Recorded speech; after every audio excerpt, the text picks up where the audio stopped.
네. 6장 1절과 4절이 또 한 페로 되어 있는 한 문단이다 보니까 그걸 연결지어서 설명드리기가 조금 어려웠네요. 자, 이제 5절에서 8절까지 말씀을 드리도록 하겠습니다. 5절에서 이렇게 나와요. 여호와께서 보세요. 여호와, 로아, 키, 라부, 그 다음에 그러니까 여호와께서 하아담, 라부, 하아담, 그리고 사람의 죄악이, 그리고 관영하다라고 번역된 거예요. 이 라부가. 이것도 라부가 아까 뭐라고 지금 표현됐냐면, 그 6장 처음에 그 라바부 보시는 것과 유사 언어예요. 라가. 관영했다라고 지금 번역되어 있는 부분이. 그러니까 그 사람의, 여기서도 관사를 사용하고 있거든요. 여호와께서. 그 사람의 죄악이 관영했다. 라바부, 풍성했다. 자, 보세요. 아까 땅으로부터 나온 손을 저주하셨죠. 왜 그랬죠? 그 손, 그게 5장 29절인데 그 손이 왜 저주가 됐죠? 이 손이 하나님의 노력과 노동이 아니었던 거예요. 그러니까 하늘을 만날 수 있는 노동과 상관이 없던 거예요. 그래서 노아가 필요했던 거죠. 그러니까 하나님과 상관없는 노동 속에 지금 사로잡혀 있다 보니까 이게 라인 거예요. 죄. 그러니까 죄악이라는 것은 하마르티아와 같은 원리거든요. 이거는 하나님과의 관계 없는 자기 탑을, 자기 실적, 자기 행위를 지금 반복하고 있는 상태인 거죠. 사람의 죄악이. 근데 그 죄악이 이 속성을 갖고 있다는 거예요. 라부에. 그러니까 번성하는 것. 그러니까 땅에서 증가하려고 하고 있는 이 속성을 우리가 현상적으로 포착한다면 이게 죄인 걸 알아야 된다는 거예요. 그러니까 하늘을 만나고 하늘과 함께하고자 하는, 그러니까 우리가 말씀을 읽을 때도 하늘과의 연결 지점을 찾으려는 말씀 해석이 없는 의지와 해석이라면 그게 바로 라부의 욕망이라는 거죠. 그러니까 풍성해지려는 욕망, 충만해지려는 욕망. 그러니까 사람의 죄악이 바로 그 부분인 거예요. 그리고 땅 안에 있는 모든 계획이, 그 다음에 야체르가 모든 계획이, 그리고 이 모든 계획과 그 다음에 야체르와 이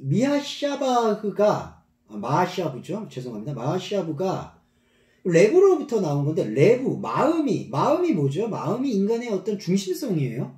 근데 마음의 중심성에 계획하고 있는 모든 틀, 그러니까 이 디자인이 지금 땅 안에서 벌어지고 있는데, 이 모든 디자인들이 모든 날 안에서 역시 악하다면 이게 어떻게 되냐면 여호와께서 이거를 보게 된 건데, 그 사람이 갖고 있는 지금 그 중심에 죄악이 있고 하나님과 다른 부분이 있고, 그 다른 부분의 근본에 풍성하고자 하는 욕구와 충동이 있다면 그 충동이 이미 그 사람의 중심에 있는 그 마음을 지배했다라는 걸 설명한 거죠. 그러니까 이 마음이 이 관영하다라고 번역된 그 땅에서 풍성하려고 하는 충만 욕구에 완전히 포박되어 있다는 거예요.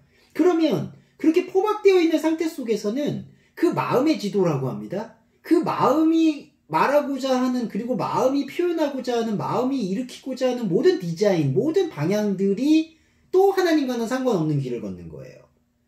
자, 그러니까 풍성하다라는 그 땅에 대한 욕구가 하나님과는 다른 대치 상태일 수밖에 없는 라라면, 그 풍성함의 욕구가 인간의 중심성이라고 할 수 있는 마음을 지배해버리니까 그 마음으로부터 나올 수 있을 법한 모든 디자인들도 죄가 된다는 거죠. 이건 헬라어적으로 얘기하면 하마르티아에서부터 파생돼서 파라바시스가 일어나는 현상으로 보실 수 있어요. 그러니까 하마르티아는 뭐냐면 하나님과의 관계가 다른 접점. 이거를 여기서 지금 예를 들어보면은 하나님은 풍성함을 요구하시는 게 아니라 자신과 동행함을 요구하시는 거고, 사람은 이 하나님과의 동행에 대한 이해를 소멸로 이해하기 때문에 그거를 거부하려는 마음 때문에 뭔가 충만하고 풍성해지려고 하는 것이고, 이게 하마르티아라면 이렇게 충만해지고자 하는 충동이 중립적이라고도 할 수 있었던 우리의 마음을 이게 지배해버린 거죠. 그러니까 하나님과 동행하고자 하는 생명이 마음을 지배하는 게 아니라 인간이 생각하는 주어진 현상계의 땅으로부터 충만해지고자 하는 라부의 욕망이 마음을 지배한 거예요. 그러면 레부에서부터는 이게 중립적이라고 말씀을 드리는 이유는 이 레부에서는 사람이 갖고 있는 모든 혼적인 활동이 시작을 하거든요. 마음에서. 히브리어 개념에서는 그렇게 등장하죠. 그래서 마음에서 여러 가지가 디자인이 돼요. 그런데 여러 가지가 디자인이 됐던 그 모든 디자인들이 바로 요 라부, 죄송합니다. 이 관영함이, 이 풍성함이, 땅에서의 충만함이, 땅에서의 만족이 이 레부, 마음의 모든 디자인을 다 삼켜버렸다는 거예요.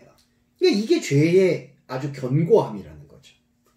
자, 그래서 여호와께서 사람의 죄악이 세상의 관영함과 그 마음의 생각의 모든 계획이 항상 악할 뿐임을 보시고 라고 이렇게 얘기를 할 때 이게 윤리도덕적인 타락으로만 이해하지 마시고 레부의 모든 디자인은 죄라고 얘기할 수 있는 게 아니에요. 그거는 인간이 갖고 있는 모든 가능태예요. 그러니까 어떤 분들은 이걸 오해하세요. 가능태니까 그러면은 믿을 수도 있고 안 믿을 수도 있는 거예요. 근데 그런 게 아니라 중립적으로 인간에게 주어져 있는 요소, 엘레먼트라는 거죠. 그런데 이 엘레먼트 요소를 지금 하늘을 만나지 못한 땅에서 나온 손이 다 라부, 번성함으로 지배해버리잖아요.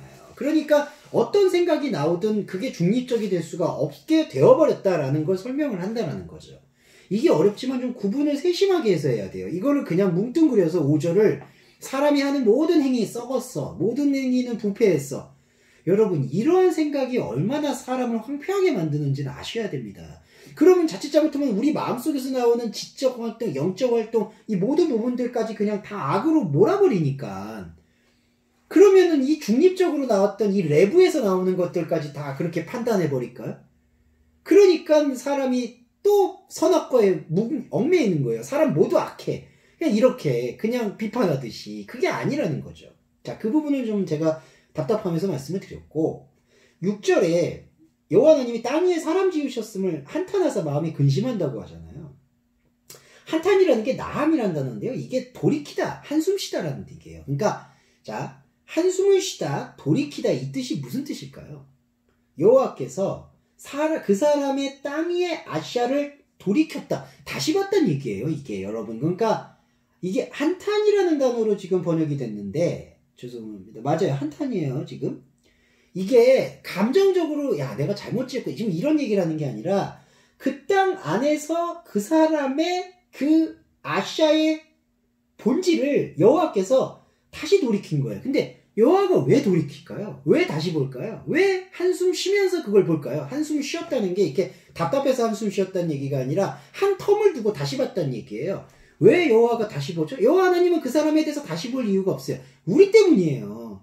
우리가 말씀으로 다시 보라는 거예요. 그러니까 땅 위의 하아담 실존인 우리가 여호와 하나님의 말씀은 다시 봐라. 땅 위에는 번성만 있는 게 아니었다. 너의 레부 마음 안에 하늘을 만날 수 있는 생명의 노화가 있다. 이 얘기를 지금 하고 싶어 하는 거예요. 하나님께서. 그러니까 여호와 하나님이 사람을 다 잘못 지었어 이렇게 얘기하는 게 아니에요. 왜냐하면요 여러분 논리적으로 지금 그게 말이 안 되는 게 땅 위에 사람 지으셨으면 한탄한다고 했을 때 그러면 이게 모든 어떤 사람들이 죄악이 만영했다. 그러면 이걸 보통명사, 집합명사를 써야 되잖아요. 땅 위에 사람. 근데 지금 헬라 히브리어 원전은 그게 그렇게 얘기하는 게 아니라 하아담으로 표현하는 거죠. 그 사람. 그러면 이건 지금 계속 그 우리 모델 아이메시지로 그 실존에게 계속 들려주는 메시지라는 거예요. 그 사람에게 내 아시아의 뜻을 다시 보여주는 거예요. 그리고 마음에 지금 이게 이제 차바부 시키거든요. 죄송합니다. 아차부 시키거든요. 마음에 근심이라고 번역되는데 이게 뭐냐면 새긴다는 거예요. 레부에다가 이걸 왜 새겨요? 새기는 게 뭘까요? 아까 한탄하던 거 같은 얘기예요. 마음에 다시 새기는 거예요. 사람한테. 그러면서 사람한테 지금 뭐라고 얘기하냐면은 나의 창조한 이 사람을 이 땅의 얼굴로부터 지우겠다. 그리고 그 사람으로부터 나왔던 육축, 기는 것, 공중의 새도 지워버리겠다. 왜냐하면 내가 그 아시아를 다시 보기 때문에. 한탄이라고 번역됐지만 다시 봐. 이게 뭘까요? 돌이켰기 때문에. 그러니까 아시아를 돌이켰다라는 건요. 창조의 본질을 다시 보여주신다라는 거예요. 7절에 보세요. 그래서 여기다가 내가 창조한 그 사람을 지우겠다. 마하스 쓰겠다. 이게 쓸어버리겠다라고 하는데 어디서 지우겠냐? 땅의 얼굴에서. 자, 땅은 아까 올람을 이해 못하잖아요. 그러니까 하늘을 만나지 못한 땅이 지금 어떻게 돼 있죠? 소멸의 시간, 생각밖의 시간을 이해를 못해요. 그러니까 땅은 지금 계속해서 라바가 가득한 거예요. 그러니까 자기 생각과 자기 욕망이 가득 차 있는 거예요. 그러면 창조한 사람을 여기서 놔둬야 될까요?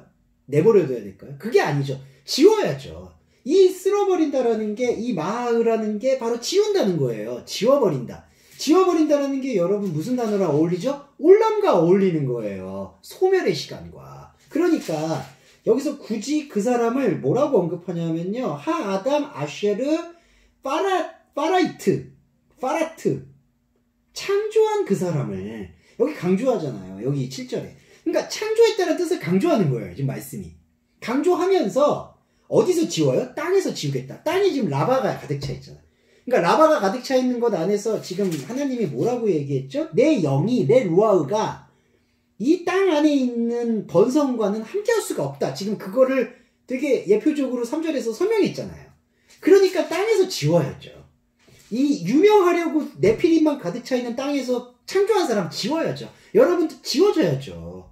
이 유명함으로부터 지워줘야죠. 그런 거예요. 그래서 한탄했다, 내가 잘못했다, 이런 어떤 자기 탄식을 지금 얘기하는 의미만이 이 나함, 한탄이라는 뜻에 묻어있는 게 아니라 돌이키겠다라는 거예요. 이 아시아의 논리를. 그래서 보시면 8절에 그러나 노아는 은혜를 입었다. 이렇게 되는데 이걸 왜 그러나라고 번역하는지 그거 아무 근거가 없어요. 그냥 빼전치사예요. 빼전치사는 여러분 그냥 그리고예요.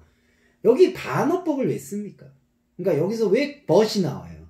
이거는 의역이죠. 그러니까 이걸 그대로 흐름을 보면 다시 보는, 그러니까 한탄했다라고 이렇게 다시 본 거예요.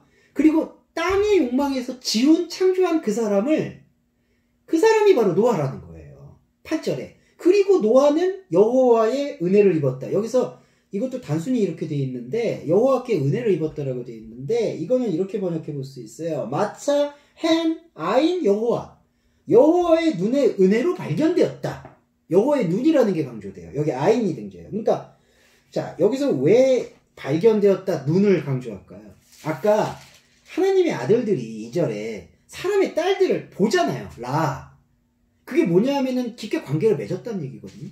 그래서 이거를 다시 풀어주기 위해서 우리 안에 있는 노아는 여호와의 눈에 발견되었다라는 걸 얘기한 거예요. 그러면 우리 안에 말씀으로서 노아를 못 보고 있는 이 상태는 뭐죠? 바로 하나님의 아들들이 사람의 딸들을 집어삼키고 그리고 사라지는 시간, 생각 밖의 시간, 카이로스의 시간을 이해하지 않고 거기다가 꾸역꾸역 자기 이름, 자기 성취물을 내어놓고 있는 유명함을 세우고 있다는 거예요. 그러니까 여러분 솔직히 이거는 복음 중에 복음이에요. 7절에서 내가 창조한 사람을 지면에서 쓸어버린다라는 거는 창조한 그 사람이에요. 여기는 원칙적으로 계속 관사를 사용해요. 그 사람. 그러니까 이 그 사람이 무슨 뜻이죠? 아까 로마서에서 사도 바울이 얘기한 신약의 해석처럼 실존, 이 말씀을 듣고 있는 여러분을 지우겠다는 거예요. 지우는 건 복이에요. 창조한 그 사람을 이 땅에서부터 지우는 거예요. 그럼 이 땅에는 뭐가 남죠? 욕망만 남죠. 지운 우리는 그럼 존재가 어디 가죠? 여호와께 노아로서 발견된 거예요. 자, 이 맥락을 이해하시고 이 노아의 텍스트를 계속 이해해보면 좋을 것 같습니다. 오늘은 여기서 마무리할게요.